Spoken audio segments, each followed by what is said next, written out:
Hello and welcome back to the CES International News Stage at CES 2015.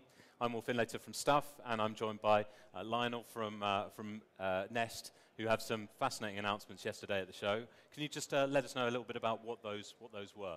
Yeah, it's been awesome. We've added essentially yesterday like 15 new companies as partners to the Works with Nest program, bringing it to 36 partners. Now integrating the solutions and having like thoughtful actions connected to Nest products into people's homes. So we're really excited about this rocket ship. It's been 6 months since the program started on top of our products. So it's a great start for the new year. Fantastic. The integration with other products marks a bit of a change in direction for Nest. Previously, you've created the Protect and the connected Thermostat, which are obviously very well realized products in their own right, and you've developed them entirely in-house. What has made you sort of make that shift?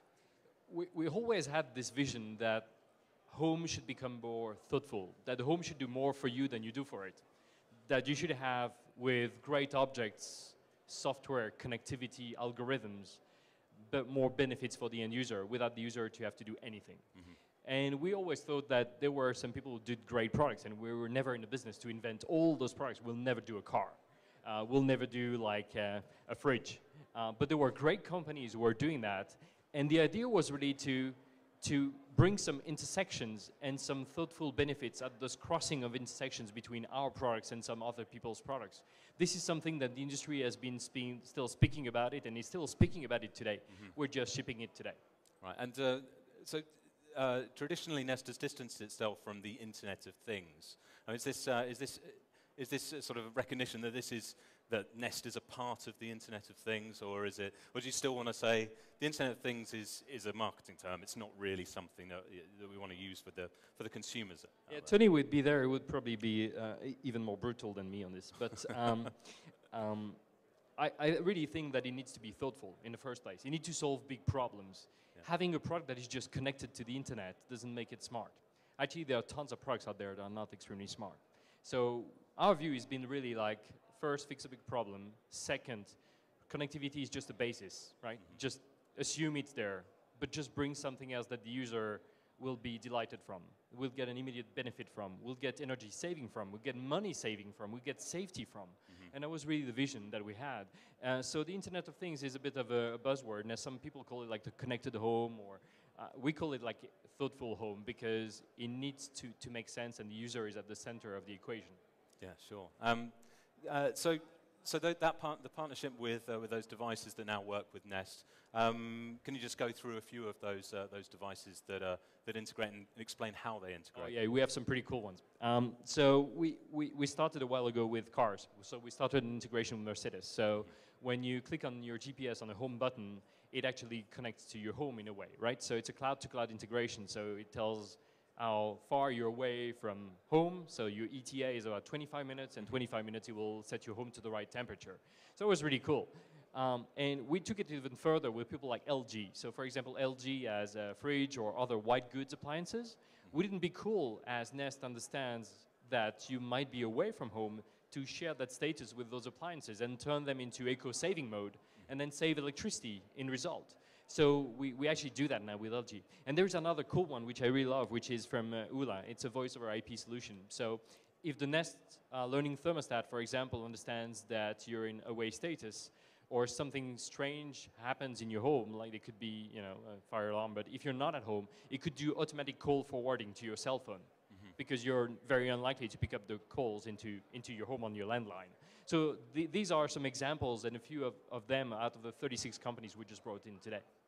And you've worked with If This Then That for quite some time now. That was announced last year, I think. Was that If This Then That integration? Are there any particular sort of implementations that you've seen that are particularly interesting? When we look at the Works with Nest, I think across 90 countries today, there's one customer out of 10 who's already using Works with Nest integrations daily. Right. So it's amazing, because that was really our vision of the thoughtful home, and it's materializing already today, and people use it. They don't have to click on a button. It's not like a switch you had on the wall that becomes available on your smartphone. It's not anything like that. It's just happening like magic in the background. So it's a realization today of what people still talk about. Yeah. Security's been a really hot topic, and considering any sort of home connected Very devices. What specifically is Nest doing to ensure that the users of your products feel comfortable to have them in your home, that they're not going to be interfered with? How do you manage to lock that down? I think there's an analogy there, like if you bring the products into people's homes, you're inviting yourself into people's homes. There is the notion of trust, right? You're like a guest. You have to behave well. If I don't behave well, you'll kick me out of the home. And you should be able to do so. So when we enter people's homes with their permission, so customers buy our products, we need to be very clear and very transparent about what we do, how we do it. And as you're connected over the internet, secure every conversation that's happening there, right? So encryption, using bank-level security, having very close look at that, because it's not about just saying to these are what you share with us and the status you share with us. It's also like taking care of that relationship, that connectivity at all times. So that's part of the security, but it's also part of how you express that to customers. I take an example. When you upgrade to a new software, say you have an iPhone or whatever, you just want an upgrade. You just want the upgrade. You don't read all the T's and C's. You just go at the bottom of it and say accept. You don't know what you're sharing because you've never paid attention. And we tried with Works with Nest exactly on the contrary, to be very explicit about what you share, how you share it, what we do with the data. So that's a further example of like how you can push that even further in the world of more connected stuff or objects into people's homes. Yeah. And with all of those, the Works with Nest program, are there any sort of necessary compromises that you need to make security-wise? How do you ensure that those products that are now very closely linked with Nest products are as secure as yours? Yeah. So the way we do it every time we work with the developer, big and small, is really to set some premises for those intersections, connectivities. So do that from the app, make it easy, make it explicit, and make it like removable at all times. Make it always an opt-in, the choice of the user. You can be connected, but if you dislike that brand, if you dislike that product, you don't like this interaction, just remove it. And that's super important. But you do that by using some industry standard, right? We use OAuth 2.0. So when you authenticate between an app and another app, you have to go through the sign-in process and say, yes, I authorize. Yes, I'm really the owner of that account. And that has to be a secure conversation. Right, okay. So it's been a busy year for Nest. It's been crazy. yeah, 12 months. So since Google acquired Nest, how have things changed much for you? It's been a rocket ship, really. Yeah. It's like having like nitrogen in a tank, right? Suddenly, like everything that you were dreaming about to do happens so much faster. We grew the company. We started with one country, one product in Europe. We're like, two products and like 5 countries, like 2,000 point of sales. It just went like so quickly. Works with Nest is 6 months old. 36 new partners into it, like live integration, shipping today. So that's been awesome. And that's really like great to benefit also from technologically like alignment of visions of like technology should make like people's life easier. And that's been very much the mantra there, while still Nest operating like separately from Google and having 2 different business models. That's been really accelerating. It's been really a fast track. Everything just happened like, it was just amazing for us. So do you feel like this was the course that you were on already, but you just sped up the process as opposed to changed course a little bit? You worry less about the funding that you need to do to grow at the size you want to do, and if you want to change the world and invent and innovate and bring new products, that is going to take your attention, and that takes your attention and takes a lot of it. And that's something that previously we were putting on many other things, like finding investors, finding like different resources, setting up offices. All of that was just like taken away. So we can be really focused on our vision and like bring new products out there and the Works with Nest program. Fantastic. Along with the Google acquisition, you also acquired Dropcam. So what have you seen with Dropcam? Has that really enhanced the lineup? Has that changed things very much for your approach? Yeah, absolutely. We always had a vision that there should be like another pillar in our strategy. So we have comfort, energy, we have safety. But there should be something more about home surveillance, and like the idea of Dropcam was there, but it was really the idea of a camera, and we really thought like there was something with a camera into our future. But there is something else as far as like acquiring new companies. There's also acquiring talent. Right. And that's also another big aspect of that. And it was the same thing when we acquired Revolve.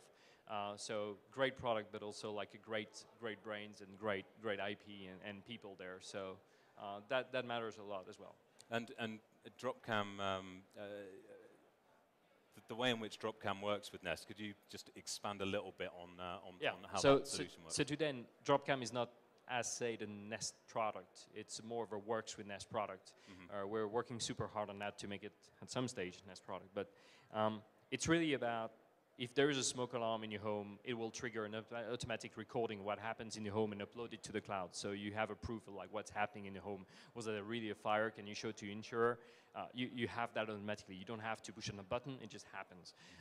In the same way, we have the away status from the thermostat, which comes from our learning algorithms. So the more it learns, the more it can deduct that you would be away at that time.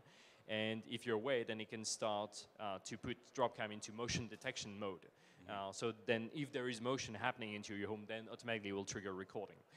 So these are like basically works with Nest type of integration within Dropcam, which is great, which is really like an amazing product with lots of promises.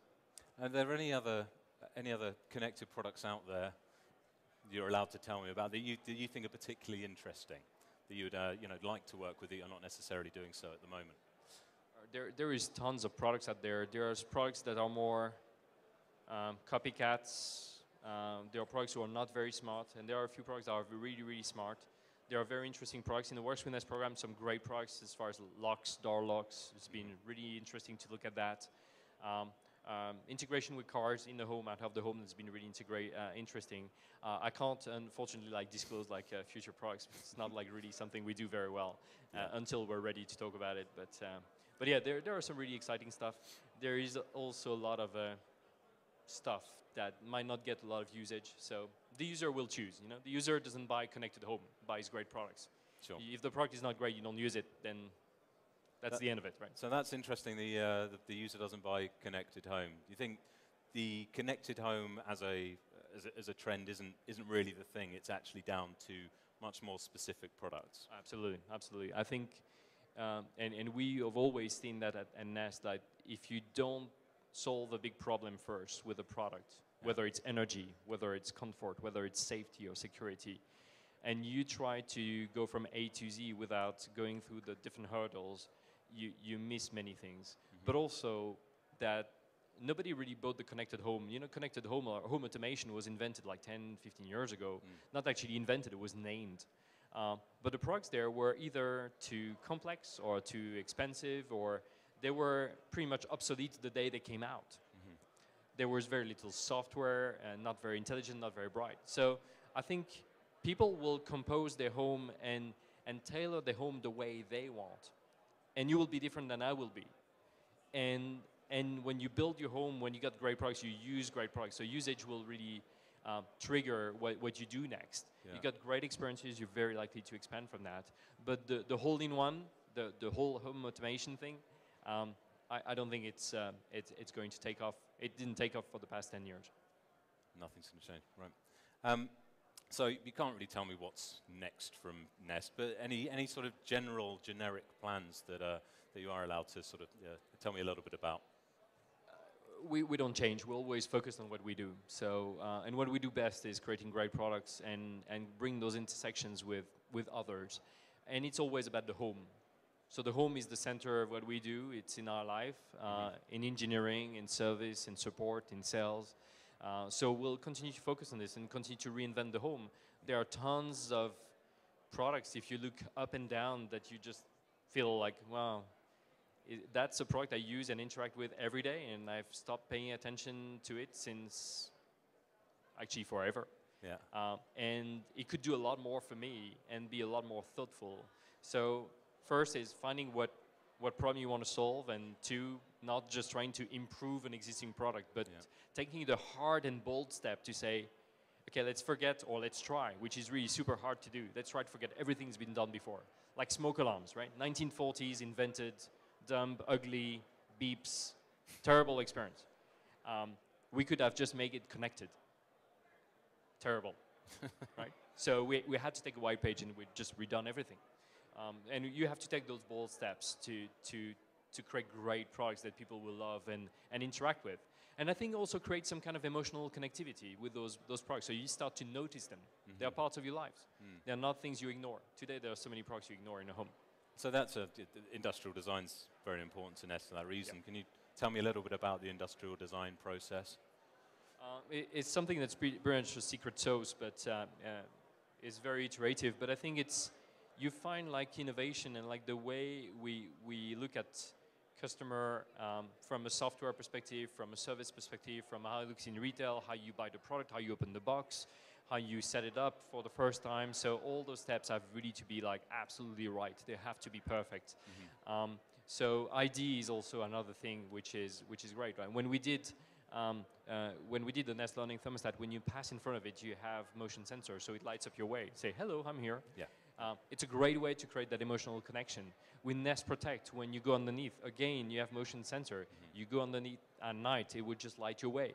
And not just like to walk on the Lego of your kids, it will just be something you notice that's part of your life. So you need to really think through how you make it useful, but also establish that emotional connectivity with the customer.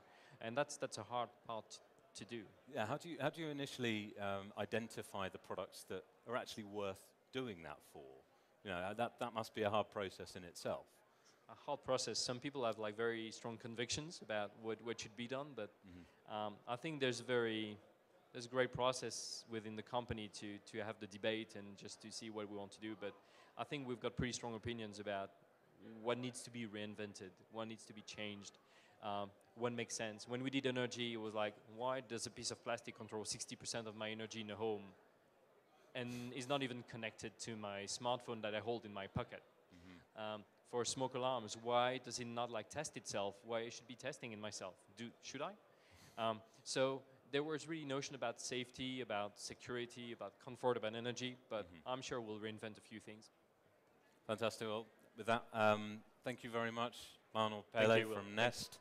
I really appreciate you taking the time, and we'll be back soon with more action from the CES International News Stage. So be back soon.